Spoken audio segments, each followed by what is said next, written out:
Welcome back to the Ed Show, and thanks for watching tonight. Battleground story this evening, the Commander-in-Chief versus the General. General Stanley McChrystal will have to face President Obama tomorrow at the White House after he and his staff attacked and mocked the president, the vice president, and several top officials in a Rolling Stone magazine article. It's clear insubordination, but there is a bigger underlying problem for the president. The United States has dug into Afghanistan big time. General McChrystal is the architect and the biggest advocate of counterinsurgency strategy now underway, including a controversial troop surge the president signed off on. The solution may be to axe not just McChrystal, but the entire U.S. policy in Afghanistan. For more on that, let's bring in Robert Greenwald, Brave New Films. He's the director of Rethink Afghanistan. Mr. Greenwald, always a pleasure. Good to have you with us. Thank you. Do you think this has been boiling for some time? And has it, in your opinion, got to the point where this is just going to make the decision for us to get out of Afghanistan just a hell of a lot easier? What do you think?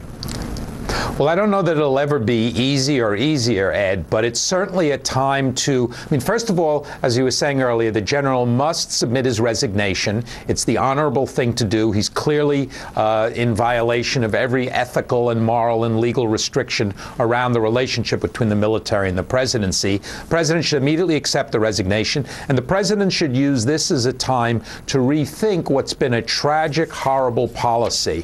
McChrystal had said the war was going to be a government in a box. It turned out to be a bleeding ulcer. The number of Americans dead, the number of Afghans dead, $1 million per every soldier that we send over there. It fundamentally just doesn't make any sense, and I hope that he and the advisors around him will really use this opportunity. Here's the article, Rolling Stone.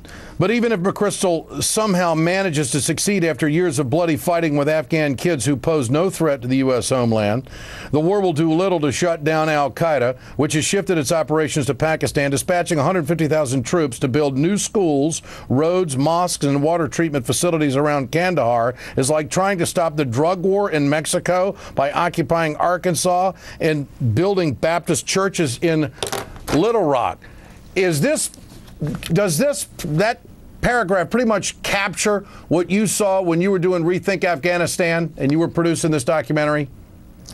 It really does capture it. It's what I saw when I was in Afghanistan. It's what we saw when we talk to the soldiers, to the people of Afghanistan. It's what we see every single day, Ed, on our Rethink Afghanistan Facebook page, where we hear from soldiers and we hear from people over there. And what you're getting at is exactly the case. It fundamentally doesn't make sense. I defy anybody in the administration to give us a reasonable explanation as to why we are there. And if we weren't there, Ed, can you imagine some elected official standing up today and said, let's spend billions of dollars and send 100,000 troops and invade and occupy Afghanistan? You would think they were insane. And McChrystal has gotten what he has wanted as far as funding and troops.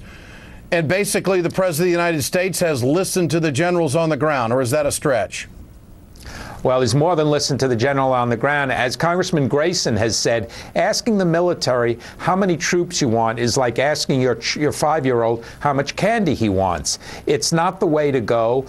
We know that all presidents can initially be sometimes affected by military or CIA advice. This president's a brilliant man, and all of us have to hope, and more than hope, work very hard to let him know this war is not working. It doesn't support our values, and it doesn't make us safer. And McChrystal has a reputation of pretty much shooting from the hip in his career, does he not? Oh, definitely. Well, more than shooting from the hip, Ed. When he was at West Point, there were over 100 citations for drinking, partying, and insubordination. He was involved in the Pat Tillman cover-up. And most recently and awfully, he was very cleverly and publicly pressuring the president, leaking the reports, going on television, criticizing the administration. This is not an isolated act of insubordination. It's a pattern. Yeah. It's time for him to go. But most importantly, it's time for all of us to raise some hell and say we've got to question this policy. Robert Greenwald, always a pleasure. Good to have you with us tonight. Thanks so much.